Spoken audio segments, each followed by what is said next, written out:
வணக்கம் நேர்களே. ஐரோப்பிய செய்திகளின் மதிய நேர செய்திகள். முதலில் தலைப்புச் செய்திகள். ஐரோப்பா விழித்துக் கொள்ள வேண்டும். 5 ஆண்டுகளில் உலகம் நம்மை துடைத்தெறியும். பிரான்ஸ் ஜனாதிபதி எச்சரிக்கை. பிரித்தானியாவிலிருந்து கைவிலங்குகளுடன் நாடு கடத்தப்பட்ட அகதிகள் விமானத்தில் தள்ளுமுள்ளு. மைக்ரோசாப்ட் நிறுவனத்திற்கு முற்றுப்புள்ளி. ஜெர்மனி நாடாளுமன்றத்தின் அதிரடி திட்டம். அதிர்ஷ்ட லாப பரிசை பகிர மறுத்த நண்பர். 1 மில்லியன் யூரோக்களை வழங்க ஸ்பெயின் நீதிமன்றம் அதிரடி உத்தரவு. ஐரோப்பாவை நோக்கி நகரும் புதிய கொள்ளை நோய் தடுக்க முடியாது என விஞ்ஞானிகள் கவலை. பிரித்தானியா மீது அணு ஆயுத தாக்குதல். ரஷ்ய ஊடகங்களின் பகீர் மிரட்டல். மான்செஸ்டர் விமான நிலையத்தில் ஈசிஜெட் விமானம் அவசர தரையிறக்கம். நடுவானில் தொழில்நுட்ப கோளாறால் பரபரப்பு. பிரான்ஸை விட அதிக வரி, ஆனாலும் மகிழ்ச்சியில் டென்மார்க் வரி செலுத்துவதில் உலகிற்கே முன்மாதிரியாகும் மக்கள். இனி விரிவான செய்திகள். ஐரோப்பிய நாடுகள் தற்போதைய மந்த நிலையிலிருந்து உடனடியாக விழித்துக் கொள்ளாவிட்டால் அடுத்த 5 ஆண்டுகளில் அவை உலக அரங்கிலிருந்து துடைத்தெறியப்படும் என பிரான்ஸ் ஜனாதிபதி இமானுவேல் மக்ரோன் எச்சரித்துள்ளார். சீனா மற்றும் அமெரிக்கா போன்ற வல்லரசு நாடுகளின் பொருளாதார மற்றும் இராணுவ போட்டிக்கு ஈடு கொடுக்க ஐரோப்பா இன்னும் தயாராகவில்லை என்பதை அவர் சுட்டிக்காட்டியுள்ளார். உக்ரைன் போர் மற்றும் உலகளாவிய வர்த்தக மாற்றங்கள் ஐரோப்பாவின் பாதுகாப்பிற்கும் செழுமைக்கும் பெரும் அச்சுறுத்தலாக மாறியுள்ளதாக அவர் கவலை தெரிவித்தார். ஐரோப்பா தனது சொந்த பாதுகாப்பை உறுதிப்படுத்திக் கொள்ள வேண்டியது அவசியம் என்றும் மற்ற நாடுகளை சார்ந்திருப்பதை தவிர்க்க வேண்டும் எனவும் அவர் வலியுறுத்தினார். கல்வி, தொழில்நுட்பம் மற்றும் பாதுகாப்பு துறைகளில் பாரிய முதலீடுகளை செய்யாவிட்டால் ஐரோப்பா ஒரு 2ஆம் தர சக்தியாக மாறிவிடும் என அவர் குறிப்பிட்டார். பிரித்தானியாவிலிருந்து கைவிலங்குகளுடன் நாடு கடத்தப்பட்ட அகதிகள் விமானத்தில் தள்ளுமுள்ளு. பிரித்தானியாவில் புதிய ஒன் இன் ஒன் அவுட் குடியேற்ற கொள்கையின் கீழ் முதலாவது நாடு கடத்தல் விமானம் லண்டனில் இருந்து வியட்நாம் நோக்கி புறப்பட்டது. இந்த விமானத்தில் ஏறுவதற்கு மறுப்பு தெரிவித்து சில அகதிகள் அதிகாரிகளுடன் வாக்குவாதத்தில் ஈடுபட்டதால் அங்கு பெரும் தள்ளுமுள்ளு மற்றும் பரபரப்பு ஏற்பட்டது. பாதுகாப்பு காரணங்களுக்காக சில அகதிகள் கைவிலங்கிடப்பட்டு பலவந்தமாக விமானத்தில் ஏற்றப்பட்டதாக தகவல்கள் தெரிவிக்கின்றன.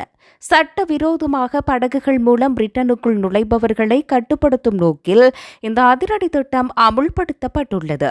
மனித உரிமை அமைப்புகள் இந்த நடவடிக்கைக்கு கடும் எதிர்ப்பு தெரிவித்து வரும் நிலையில் எல்லை பாதுகாப்பை உறுதிப்படுத்த இது அவசியம் என அரசாங்கம் வாதிடுகிறது.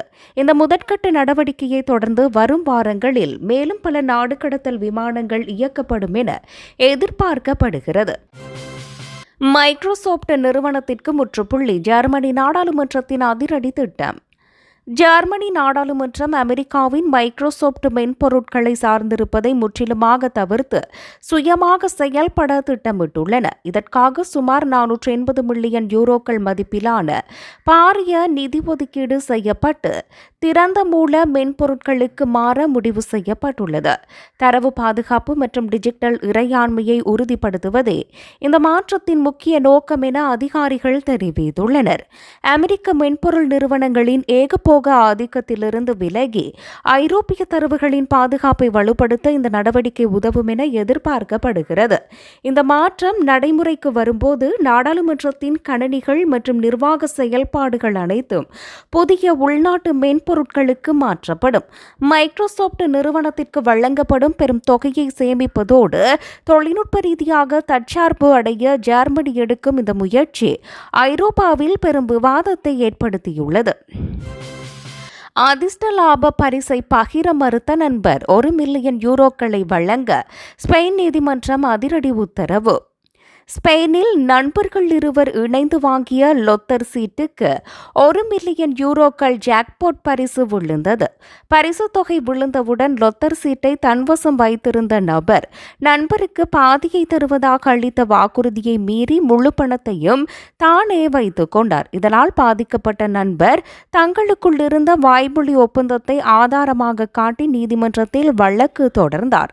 இந்த வழக்கை விசாரித்த ஸ்பெயின் நீதிமன்றம் பரிசு தொகையை இருவரும் அனைவரும் சமமாக பகிர்ந்து கொள்ள வேண்டும் என அதிரடியாக தீர்ப்பளித்தது.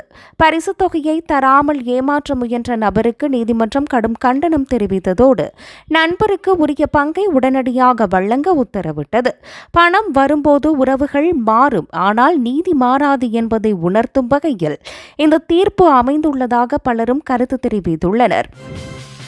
ஐரோப்பாவை நோக்கி நகரும் புதிய கொள்ளை நோய் தடுக்க முடியாதென விஞ்ஞானிகள் கவலை. ஐரோப்பிய நாடுகளை நோக்கி அதிவேகமாக பரவி வரும் ஒரு புதிய வகை ஒட்டுண்ணி புழு குறித்து மருத்துவ நிபுணர்கள் தீவிர எச்சரிக்கை விடுத்துள்ளனர். இந்த ஒட்டுண்ணி பரவுவதை தடுப்பது தற்போதைய சூழலில் சாத்தியமற்றது என விஞ்ஞானிகள் கவலையுடன் தெரிவித்துள்ளனர். காலநிலை மாற்றத்தினால் ஏற்படும் வெப்பநிலை உயர்வு இந்த ஒட்டுண்ணிகள் புதிய பிராந்தியத்திற்குள் பரவுவதற்கு சாதகமான சூழலை ஏற்படுத்தியுள்ளது. குறிப்பாக கால்நடைகள் மற்றும் செல்லப்பிராணிகள் மூலம் இது மனிதர்களுக்கு பரவக்கூடும் என்பதால் அதிக அவதானம் தேவை என வலியுறுத்தப்பட்டுள்ளது. இந்த ஒட்டுண்ணி பாதிப்பால் கடுமையான உடல்நல கோளாறுகள் ஏற்பட வாய்ப்புள்ளதால் ஆரம்பத்திலேயே இதை கண்டறியும் சோதனைகளை அதிகரிக்க திட்டமிடப்பட்டுள்ளது. ஐரோப்பிய எல்லைகளை தாண்டி இந்த தொற்று பரவாமல் தடுக்கவும் முன்னெச்சரிக்கை நடவடிக்கைகளை மேற்கொள்ளவும் சுகாதார அமைப்புகள் தயார் நிலையில் உள்ளன. பிரித்தானியா மீது அணுவாயுத தாக்குதல், ரஷ்ய ஊடகங்களின் பகீர் மிரட்டல். மேற்கத்திய நாடுகளில் ஏற்பட்டுள்ள அரசியல் குழப்பத்தை பயன்படுத்தி பிரித்தானியா மீது அணுவாயுத தாக்குதல் நடத்த ரஷ்ய அதிபர் புட்டினுக்கு அந்நாட்டு ஊடகங்கள் அழைப்பு விடுத்துள்ளன. எபஸ்டின் விவகாரத்தால் அமெரிக்கா மற்றும் ஐரோப்பாவின் தார்மீக நிலை சரிந்துள்ளதாக ரஷ்யாவின் முக்கிய பிரச்சாரகர்கள் வாதிடுகின்றனர்.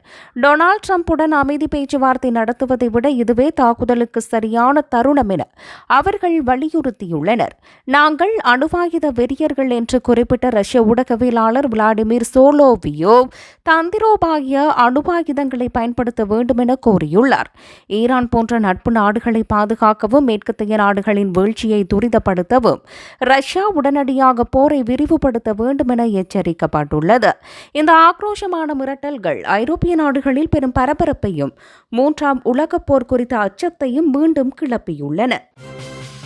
மான்செஸ்டர் விமான நிலையத்தில் ஈஸிஜெட் விமானம் அவசர தரையிறக்கம், நடுவானில் தொழில்நுட்ப கோளாறால் பரபரப்பு.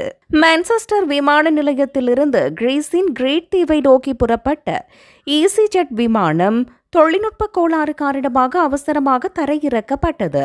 விமானம் புறப்பட்ட சில நிமிடங்களிலேயே இயந்திரத்தில் ஏற்பட்ட கோளாறை விமானிகள் கண்டறிந்ததைத் தொடர்ந்து உடனடியாக மான்செஸ்டர் திரும்ப முடிவு செய்யப்பட்டது. அவசர கால நெறிமுறைகளின்படி விமானம் நிலையத்திற்கு திரும்புவதற்கு முன்னதாக எரிபொருளை குறைப்பதற்காக நடுவானில் சில சுற்றுக்கள் வட்டமிட்டது. விமான நிலையத்தில் தயார் நிலையில் வைக்கப்பட்டிருந்த அவசர கால மீட்பு வாகனங்கள் மற்றும் தீயணைப்பு படையினருக்கு மத்தியில் விமானம் பாதுகாப்பாக தரையிறக்கப்பட்டது. விமானத்தில் இருந்த பயணிகள் அனைவரும் எவ்வித காயமுமின்றி பத்திரமாக வெளியேற்றப்பட்டதோடு அவர்களுக்கு மாற்று விமானமும் ஏற்பாடு செய்யப்பட்டது. பிரான்ஸை விட அதிக வரி, ஆனாலும் மகிழ்ச்சியில் டென்மார்க். வரி செலுத்துவதில் உலகிற்கே முன்மாதிரியாகும் மக்கள். டென்மார்க் நாட்டில் வரி விகிதங்கள் பிரான்ஸை விட அதிகமாக இருந்த போதிலும் அங்குள்ள குடிமக்கள் தங்கள் வரியை செலுத்துவதில் மிகுந்த மகிழ்ச்சி அடைகின்றனர். அரசாங்கத்தின் மீதான அசைக்க முடியாத நம்பிக்கையே மக்கள் மனமுவந்து வரி செலுத்த முதன்மை காரணமாக கூறப்படுகிறது. அதிக வரி வசூலிக்கப்பட்டாலும் அதன் பிரதிபலனாக உயர்தர கல்வி, இலவச மருத்துவம் மற்றும் சிறப்பான சமூக பாதுகாப்பு திட்டங்களை மக்கள் அனுபவிக்கின்றனர். ஊழலற்ற நிர்வாகம் மற்றும் பொதுப்பணம் சரியான முறையில் மக்களுக்கே செலவிடப்படுவதால் வரி செலுத்துவதை ஒரு சுமையாக அவர்கள் கருதுவதில்லை. உலக மகிழ்ச்சி குறியீட்டில் டென்மார்க் தொடர்ந்து முன்னணியில் இருப்பதற்கு இந்த வெளிப்படையான வரி முறையும் ஒரு முக்கிய காரணமாகும். அரசின் சேவைகள் திருப்திகரமாக இருந்தால் மக்கள் அதிக வரி செலுத்தவும் தயங்க மாட்டார்கள் என்பதற்கு டென்மார்க் ஒரு சிறந்த உதாரணமாக திகழ்கிறது.